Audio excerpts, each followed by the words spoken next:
Unbelievable. To think that there would be remnants of the Order on Penacony. I mean, it was clear it was leading that way, Himiko. What have you done with Mr. Yang and Miss Robin? Don't worry. I just gave them some time alone to ponder their fates.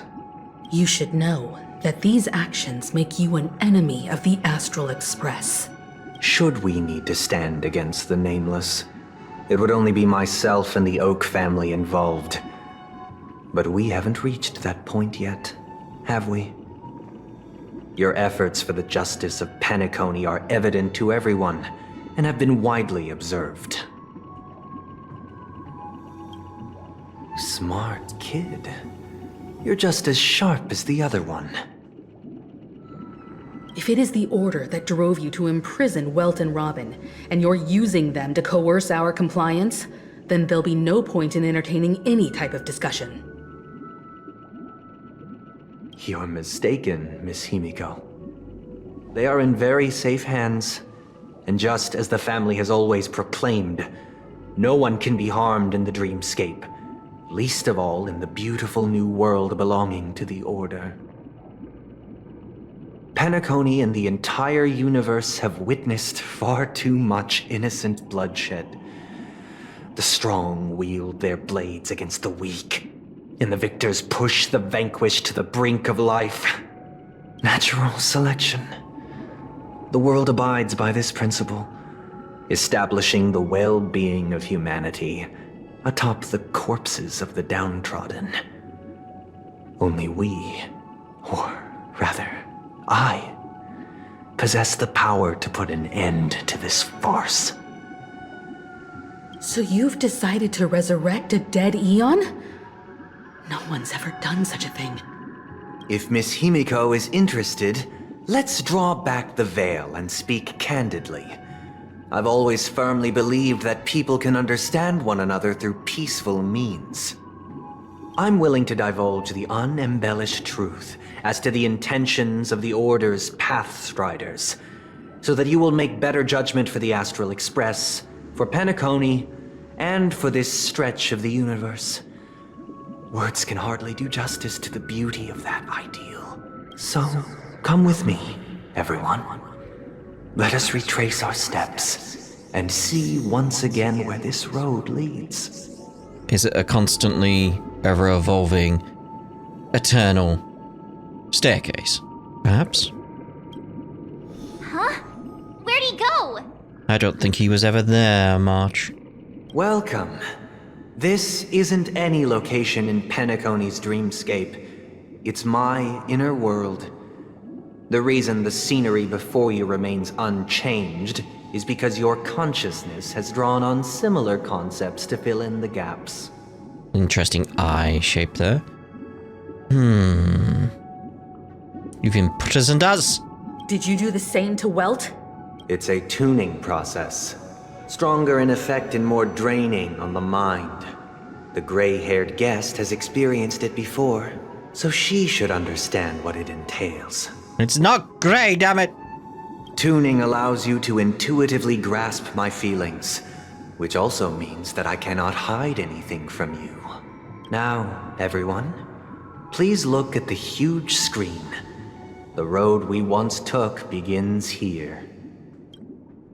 From this point on, you will witness the numerous decisions I've faced.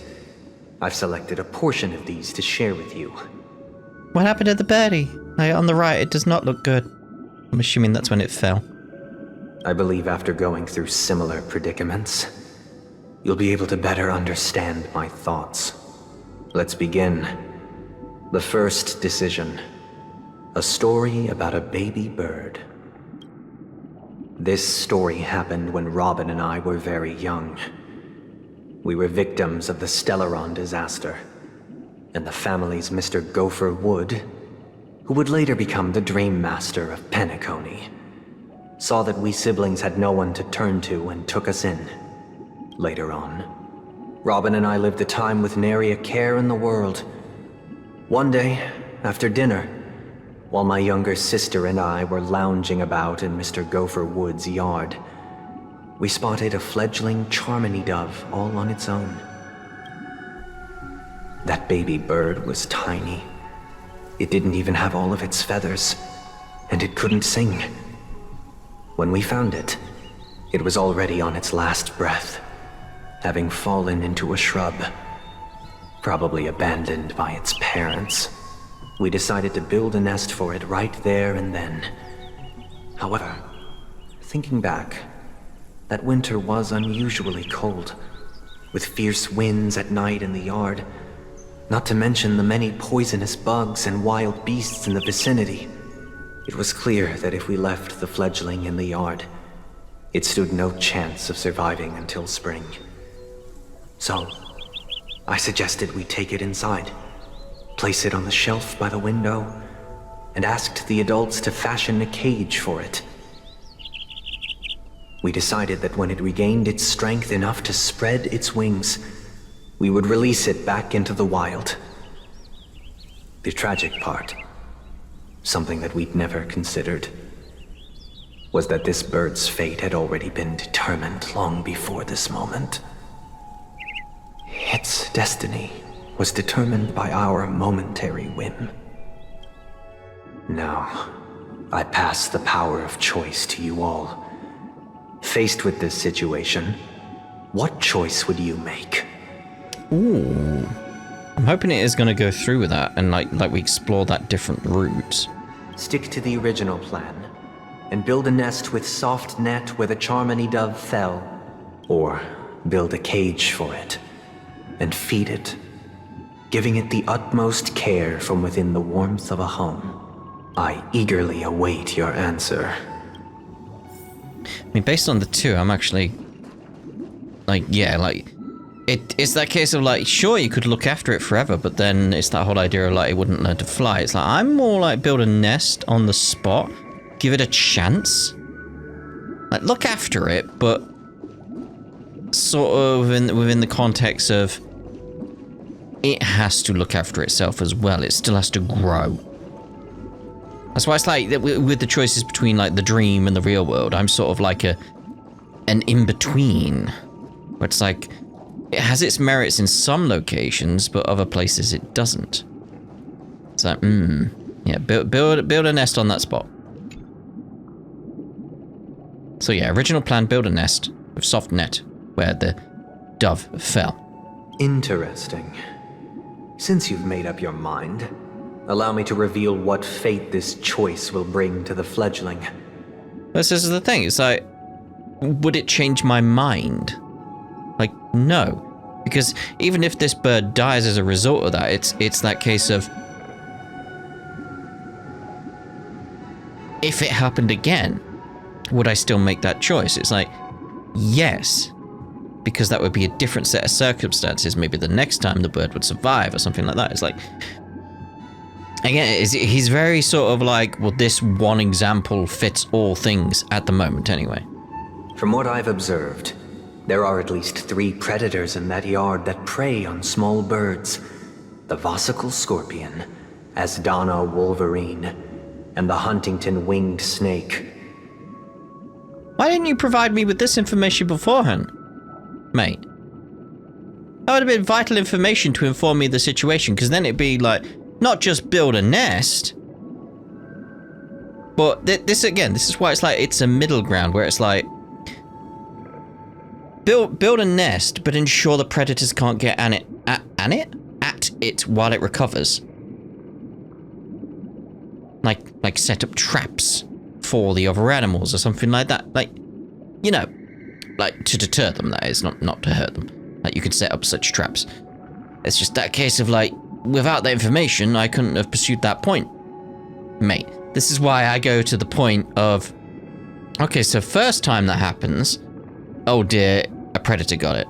Second time it happens, you're like, okay, I'm gonna build stuff, like traps or anything, to deter the predators from coming near while this bird recovers. It'll be none the wiser that this was in place.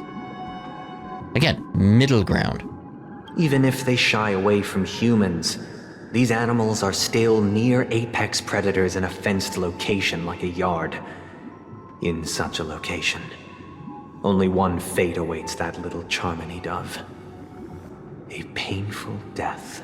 Again, did you know this information beforehand? Because then you could, again, give it a chance. As for the choice you made, I am deeply sorry. Now, let us advance to the second decision. This time, it's the story of a dream chaser. I think that's the aspect that's interesting about this. He's presenting us with limited information, being like, see, you were wrong. It's like, yeah, with the information you gave me, I was therefore wrong with the missing information. But I didn't have that information, mate. It's that sort of thing, like, you can see how it's sort of twisted him and his views and everything. It's like, I like how they're presenting this story right now, because it's got me thinking. And I like when games get me thinking. This story happened when I was appointed as Bronze Melodia, a position exclusive to the Oak family, charged with listening to the problems and vexations of Dreamscape residents, and providing them with the relevant guidance. It was during that period that I had the opportunity to hear voices from all corners of the Dreamscape. Joy, sorrow, arrogance, regret. The complex tapestry of human nature that formed the world. And I was fortunate to catch a glimpse of it. He was a dream chaser, and an illegal stowaway.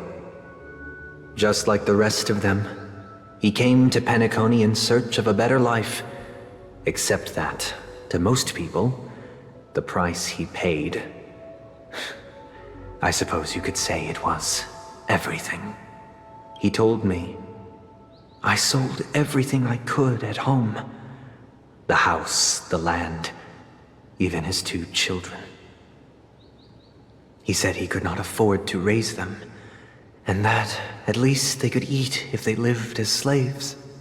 He had a plan in place. He would buy back his children once he had made his fortune, and enjoy Penacony's beautiful dream with them. Alas, his plan to smuggle himself was somewhat clumsy, and he was sniffed out by those pig-headed hounds. After hearing the Dream Chaser's story, I immediately appealed to the Bloodhound family to cease their pursuit. That way, at least he could live peacefully. But I was still too naive to the ways of the world. I did not anticipate that what I thought was a kind gesture would later lead to dire consequences.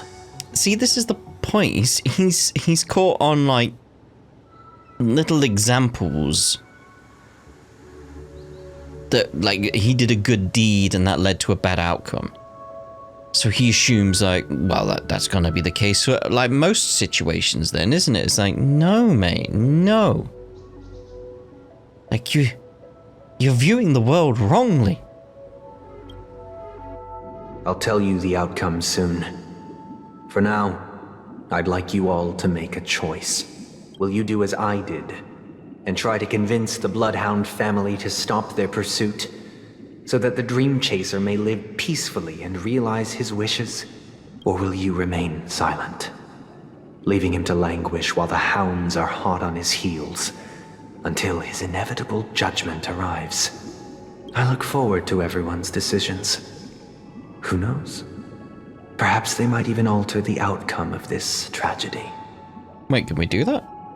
Because again, it's like, if us deciding this stuff now, like, can retroactively, through time somehow, change the outcome, I doubt that's what he's saying. But if it could, it was like, well, that would be different then, because then we know the outcome of one thing. We should try the other route, see if that's better. Again, it's like, you learn from the outcome. You don't just go like, well, that's an example of how it will always be. It's like, no, you learn from it, mate.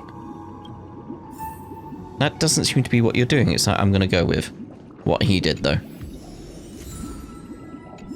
Because I still feel like, based on like, if you were put in that position without the knowledge of the outcome, because he hasn't told us what the outcome is, that could change our view. That's my point. Ooh. Ooh, Sunday. So yeah, we'll carry on with how he was going, because that way we know it's a bad outcome. This way he tells us it's a bad outcome. We don't know what the outcome is, so unless you told us, I don't know. You just tell us like, oh, it's bad. Trust me. I don't trust you. We try to convince make this decision. I'm honored to witness you arriving at the same decision. Out of respect, I'll share with you the dire consequences that my choice back then brought about. Again, would have been nice to know before the decision, because again, a more informed decision would happen the second time around. It informs the decisions. You don't just ignore the decision, go like, no, there's only two ways. Maybe there's a third way, maybe there's a fourth way, maybe you could have done something slightly different. Like, Sunday, I can see how you've fallen into this trap. First, the outcome. He attained major success. After avoiding capture, he ran a business for a few years, very quickly making a name for himself, elevating his status. He might not have become a tycoon like old Audie, but he was considered a character of excellent repute. Okay, that seems good so far. Now then, did he realize the wish he set out to achieve? No. The last time I saw him was in the real world, where the hounds were going to permanently exile him, and I was the accompanying bronze Melodia. The mission was simple. Listen to the criminal's repentance. He told me the reason he was in this predicament was because he conspired to usurp the head of the Alfalfa family. When I asked him about his two children, he instead responded with a question. What children? Oh, so he lied to you. Oh. Well, again, that changes things, because again, like you'll have a different worldview if someone came across you again. You'd be like, let me just double check this. See if you're telling the truth. Then I'll tell them to back off. Again, it's like he's got a very narrow mindset on how things should play out. It's like, oh, clearly it should have been the other choice. Then it's like, no, you've got different choices after the initial choice that you could then change things. Sunday, what are you doing, mate? In the end, my heart aligned with the harmony, and the good deed I dared to undertake held no value, turning instead into a wrongdoing. It created a lamentable oppressor and countless oppressed individuals. It just reminded me of the Prime Directive from Star Trek at the moment. Like the conversations about that. It's very much like, mate, you can't make that then decide every decision from then on. Like, you still made the right decision based on what you knew. Next time, you just double check, make sure. Be aware of these things. Tell them to keep an eye on him just in case. There's different outcomes. It's not binary in its choices, mate. Sunday, come on, mate. As to your choice, I once again offer my heartfelt apologies. Next comes the third and final decision. Let me guess, it's one or the other. And the story this time is my own. I am hoping this goes with the idea of, like, you are looking at this with only two possible outcomes. It's just, no. This story happened the day I was appointed the Oak family head. At that time, Mr. Gopherwood was the current Dream Master, and as per his wish, we had a private conversation. I do like this, though. I really do like this part of the story, because it's really showing that sort of how his worldview about people and the world again has been corrupted, and he's viewing everything wrong. Like, they're presenting it in a very, very good way. Because again, I like games that make me think like this. It's like, ooh, like, yeah. What surprised me was that the Dream Master had only come to deliver a letter to me. He let me read its contents, And it was a letter from my sister.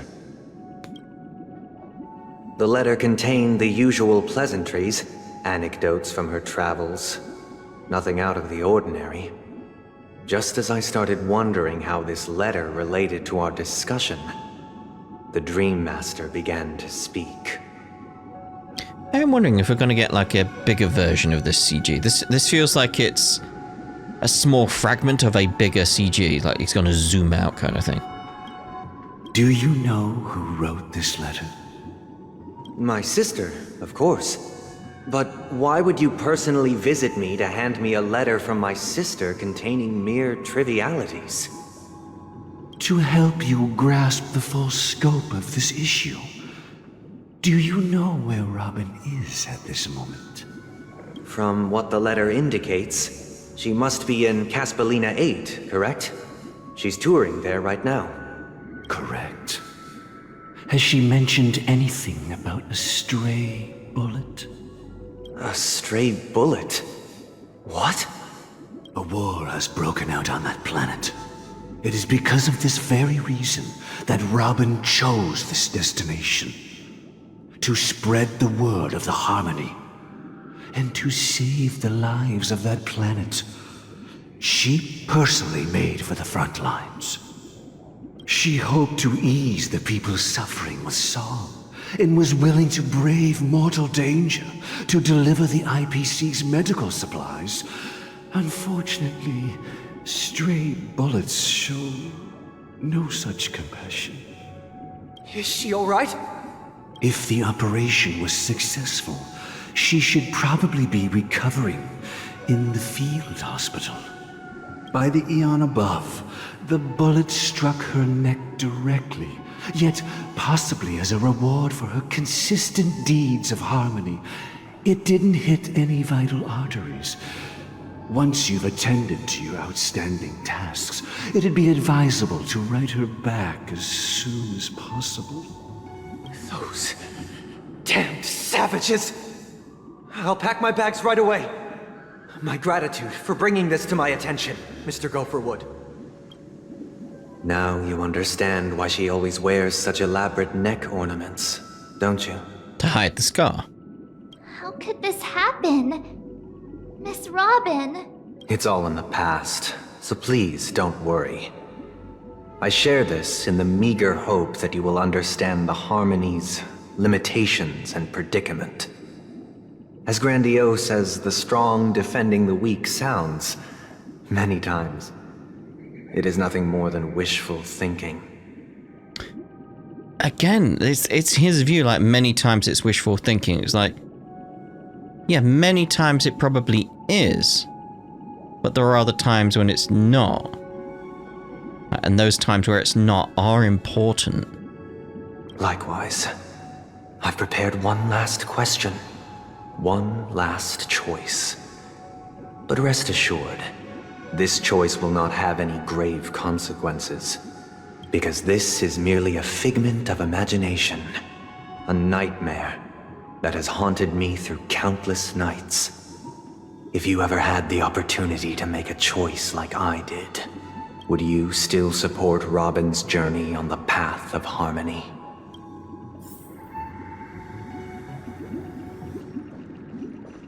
Okay, stop Robin from going on her journey. It's like, no. Like, because again, it's that point of many times it is wishful thinking, but other times it is not. And it's those other times that are the important ones. You make this choice, make the decision. I see. I am now aware of everyone's stances. Raising these questions merely serves to illustrate one point. The plight of Penacony cannot be salvaged by the Harmony. The true foundation for a sweet dream paradise can only be established through the order where the strong govern the weak. Not govern. Govern's the wrong word. That's no. I know the suffering of being tormented, the turmoil of losing your way, how sorrow and even despair set in when matters don't work out. All of this causes me unending pain, because this is not what happiness is at all. We must teach the weak how to live a happy life, and this life isn't some noble propriety that the upper crust preaches, but in definitive terms, a way of survival that belongs to everyone. So what is your definition of living a happy life? Good question. Human consciousness is fundamentally an illusion, a cage known as self-worth. People lured in by this illusion make mistakes, yet still ask that external influences bear the burden. When one mistake after the next permeates the masses, they become impossible to trace. Thus, the amassing of these individual cages culminate to form a prison, a place dictated only by the rule of survival of the fittest. Nature is always accompanied by predation and sacrifice. Its antithesis is known as order. That is what I want to do. Unite people's happiness under the banner of order. They won't need to make bitter choices any longer, nor face the weaknesses of humanity. They can cast aside their primal instincts to build a haven for mankind. Simply describing thoughts is far too abstract, so allow me to provide a simple example.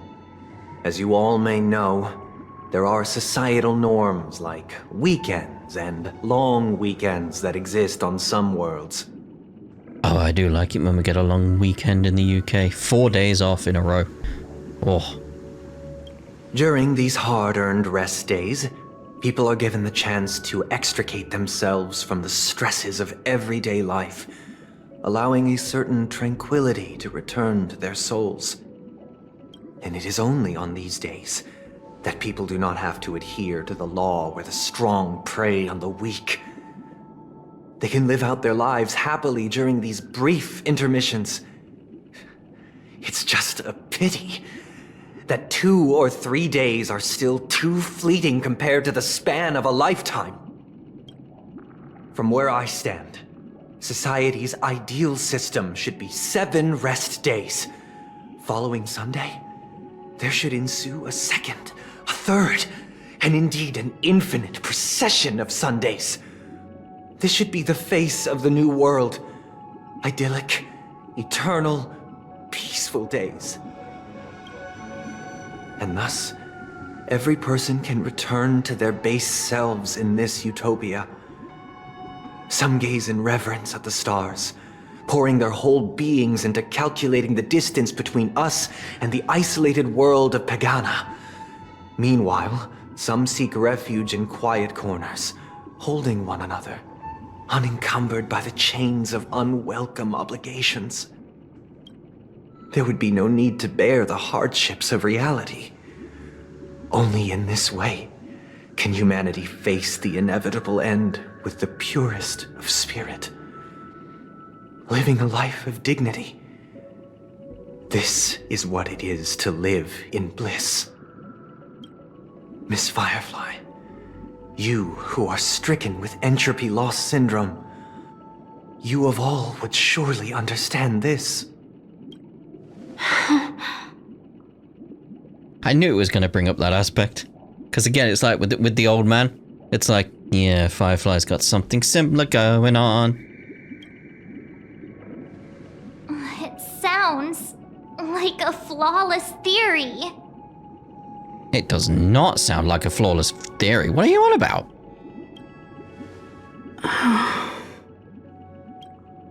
But what is the price to attain all this? Yeah. They're sacrificing your free will in this. The will to strive. To achieve better. To move forward. It's like it stagnates. The cost is minute, merely a personal and eternal sacrifice. If this paradise is to be maintained for everyone, someone must remain trapped in solitary wakening until the end of the cosmos. And you expect that someone to be you? Awakening. Which means that this so-called paradise is still a dream. Stepping into this paradise means forsaking reality, correct? And again, then it stagnates. It is not forsaking, but transcending. Flesh, blood, sorrow, weakness. If the physical is the root of spiritual suffering, it is only logical that we defeat it. But in this supposed bliss, people won't have defeated their demons. The chance to overcome their tribulations would be forever lost to them. In other words, it is an escape. That's another way of understanding it. But there is no shame in escape. On the contrary, the seeds of escape exist in everyone's hearts. Don't you agree, Miss Firefly? And as for why life slumbers, it is because we are afraid to awaken from our dreams. But this is not in conflict with the grand plan. Only in acknowledging this can we truly understand the frailty of human nature, and from there, show compassion and protection. And dominance? Mm-hmm.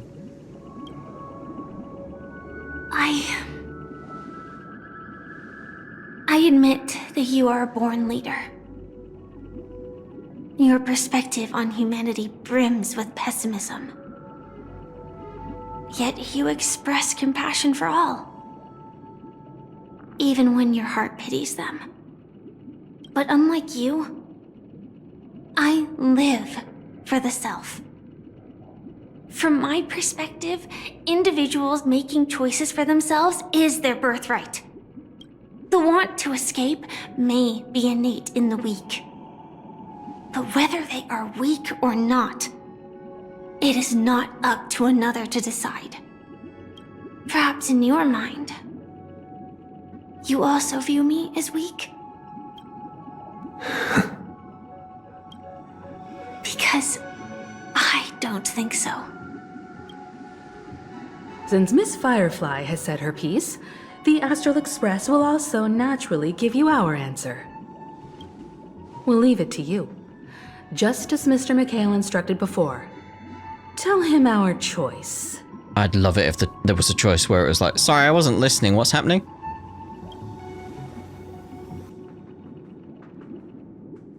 Battle. Oh, not long ago. What is this place? Does this place ring any bells, Misha? Oh, so we were doing something. Okay, it's like this. It does. They weren't showing us something. I don't know, but I feel a sense of deja vu. What is this place? It's the realm within a dream bubble. This was left to the Astral Express by a nameless, but weirdly, when we entered it, it was completely empty. Oh.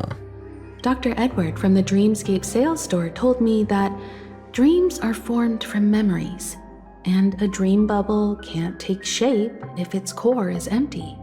So I thought you might be able to help us in unraveling this mystery, Misha. As a hotel doorman, you know Penacony best among us.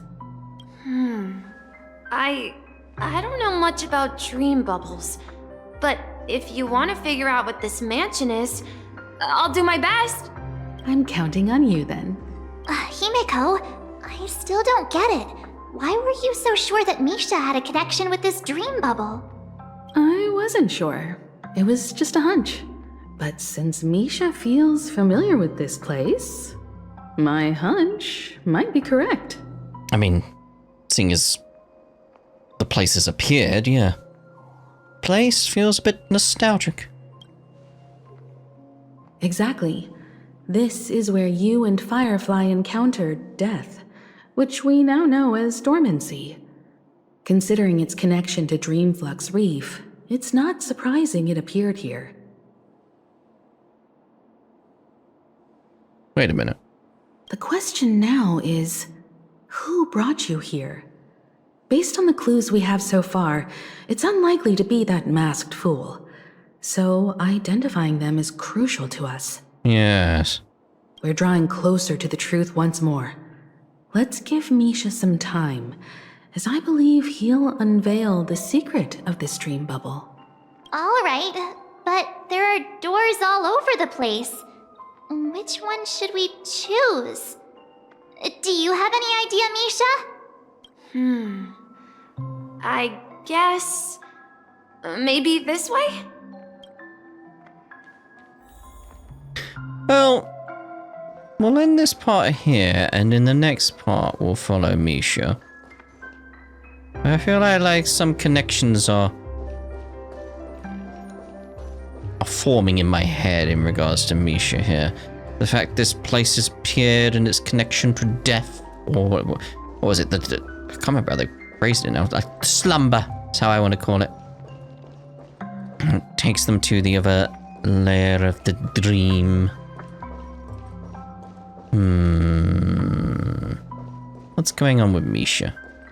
What's going on with Misha? But anyway, that's us done for this part. We'll see you in the next part. I'm enjoying this, by the way. So I'm really liking where they're going with this storytelling. Especially the Sunday stuff, because it's like, ooh, some of the thought process is there. It's like, this is very cool. I like this a lot. I like this a lot. If you couldn't tell. It's like, I'm frustrated with Sunday, but only within the context of within the story am I frustrated with him. It's like, no, I enjoy that frustration. Like, ooh, it's like, Sunday, you're so narrow-minded in your views that you can't see the mistakes you're making. Ugh. Anyway, yes. We're done for this part. We'll see you in the next part. Ta-da for now.